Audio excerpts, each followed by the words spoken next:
Hello, everyone, and welcome back to our reading of The Black Arrow. Today's chapter, The Good Hope Continued. Let's get started. The pier was not far distant from the house in which Joanna lay. It now only remained to get the men on shore, to surround the house with a strong party, burst in the door, and carry off the captive. They might then regard themselves as done with the Good Hope. It had placed them on the rear of their enemies in the retreat. Whether they should succeed or fail in the main enterprise would be directed with a great measure of hope in the direction of the forest and my Lord Foxham's reserve. To get the men on shore, however, was no easy task. Many had been sick. All were pierced with cold.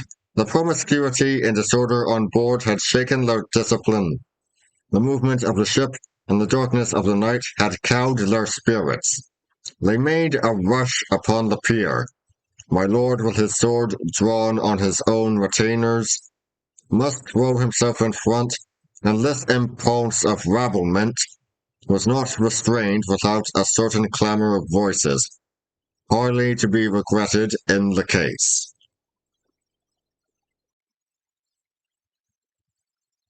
When some degree of order had been restored, Dick, with a few chosen men, set forth in advance. The darkness on shore, by contrast with the flashing of the surf, appeared before him like a solid body, and the howling and whistling of the gale drowned any lesser noise.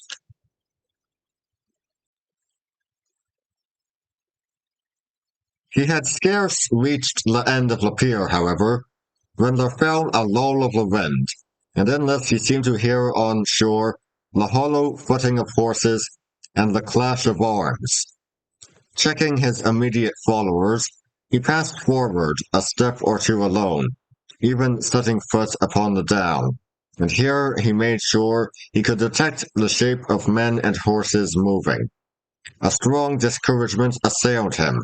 If their enemies were really on the watch, if they had beleaguered the shoreward end of the pier, he and Lord Foxham were taken in a posture of very poor defence. The sea behind, the men jostled in the dark upon a narrow causeway. He gave a cautious whistle, the signal previously agreed upon. It proved to be a signal for more than he desired. Instantly, there fell through the black night a shower of arrows sent at a venture, and so close were the men huddled on the pier that more than one was hit, and the arrows were answered with cries of both fear and pain. In this first discharge, Lord Foxham was struck down.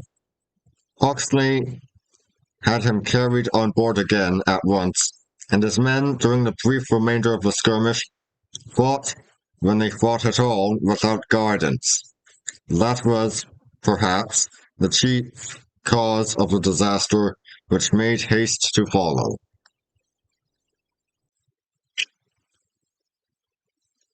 At the shore end of the pier, for perhaps a minute, Dick held his own with a handful.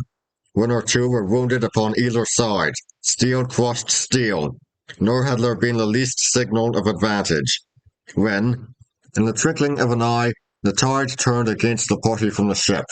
Someone cried out that all was lost. The men were in the very humour to lend an ear to a discomfortable counsel. The cry was taken up. "On board, lads, for your lives!" cried another. A third, with the true instinct of the coward, raised that inevitable report on all retreats. "We are betrayed!" And in a moment the whole mass of men went surging and jostling backward down the pier, turning their defenceless backs on their pursuers and piercing the night with craven outcry.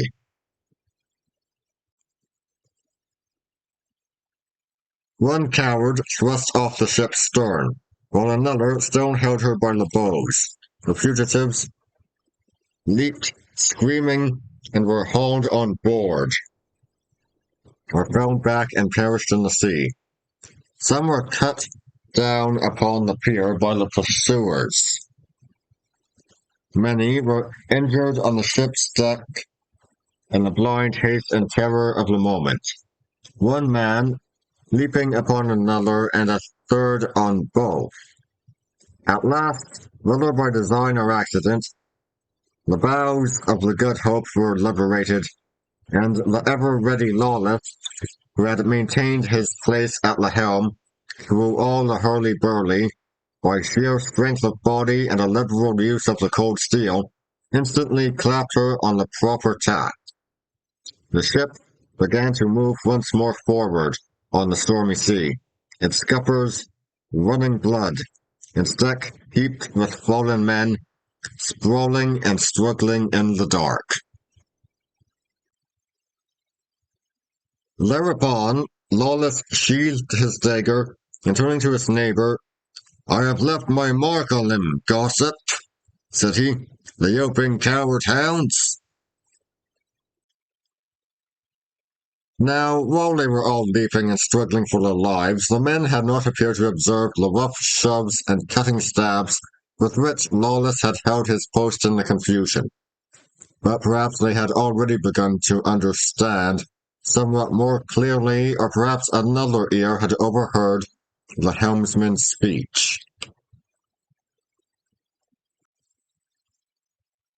Panic-stricken troops recover slowly, and men who have just disgraced themselves by cowardice, as if to wipe out the memory of their fault, will sometimes run straight into the opposite extreme of insubordination. So it was, now, and the same men who had thrown away their weapons, had been hauled feet foremost into the Good Hope, began to cry out upon their leaders and demand that someone should be punished.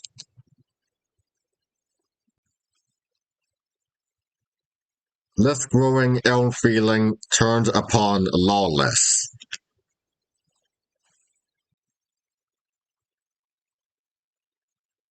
In order to get a proper offing, the old outlaw had put the head of the Good Hope to seaward.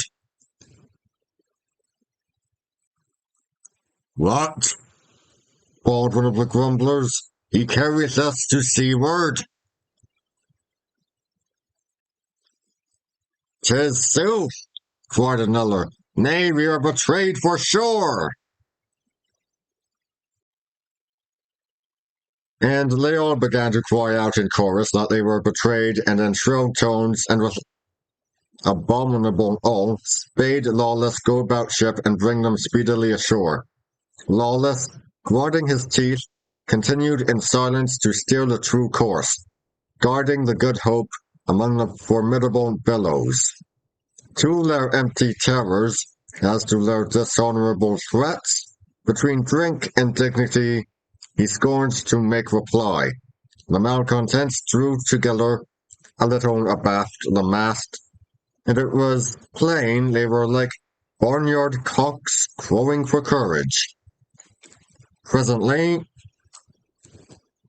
they would be fit for any extremity of injustice or ingratitude.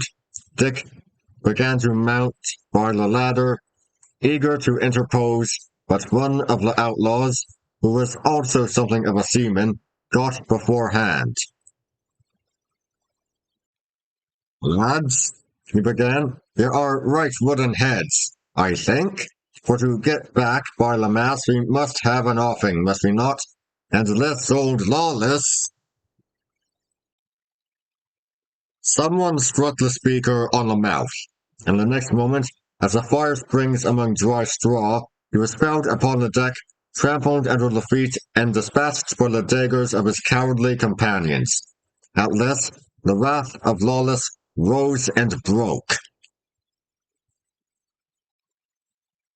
"Steer yourselves!" he bellowed with a curse, and careless of the result, he left the helm. The Good Hope was at that moment trembling on the summit of a swell. She subsided with sickening velocity upon the forward side. A wave, like a great black bulwark, hove immediately in front of her, and with a staggering blow she plunged head foremost through the liquid hell. The green water passed right over her from stem to stern, as high as a man's knees. The sprays ran higher than the mast, and she rose again upon the other side with an appalling, tremulous indecision like a beast that has been deadly wounded.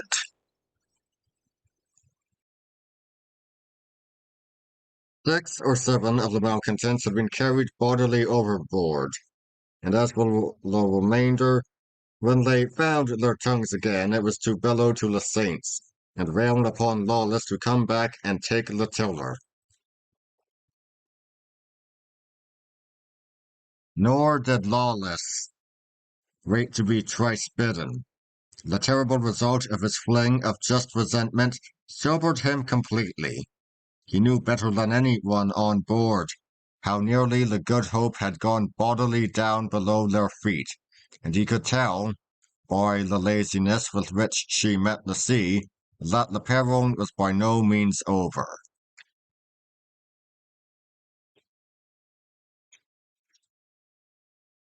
Dick, who had been thrown down by the concussion and half drowned, rose wading to his knees in the swamped realm of the stern, and crept to the old helmsman's side.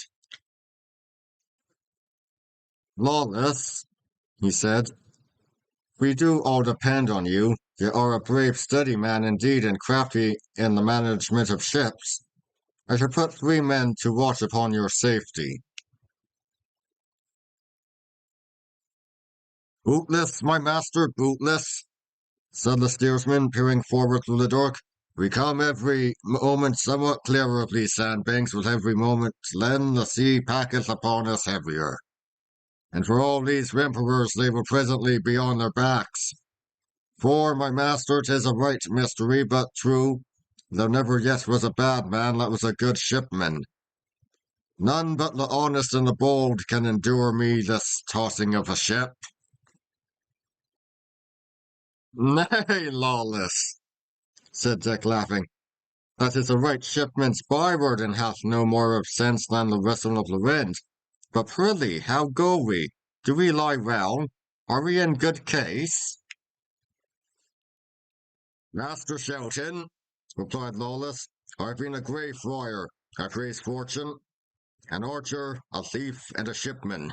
Of all these coats I had the best fancy to die in the Grey Friars, as ye may readily conceive, and the least fancy to die in John Shipman's terry jacket, and that for 2 excellent good reasons. First, that the death might take a man suddenly, and second, for the horror of that great salt smother and router under my foot here. And Lawless stamped with his foot. Howbeit, he went on, an I die not a sailor's death, and that this night I shall roll a tall candle to Our Lady.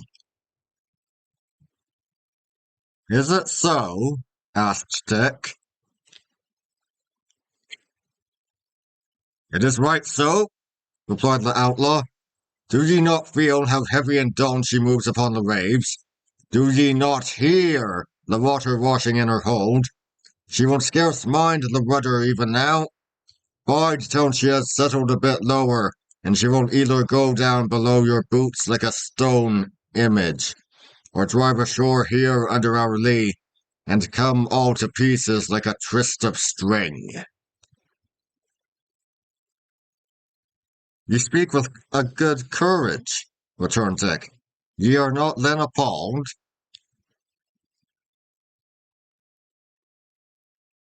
Why, master, answered Lawless, if ever a man had an ill crew to come to port with, it is I, a renegade friar, a thief, and all the rest on it. Well, ye may wonder, but I keep a good hope in my wallet, and if that I be to drown, I will drown with a bright eye, Master Shelton, and a steady hand. Dick returned no answer, but he was surprised to find the old vagabond of so resolute a temper and fearing some fresh violence or treachery, set forth upon his quest for 3 sure men.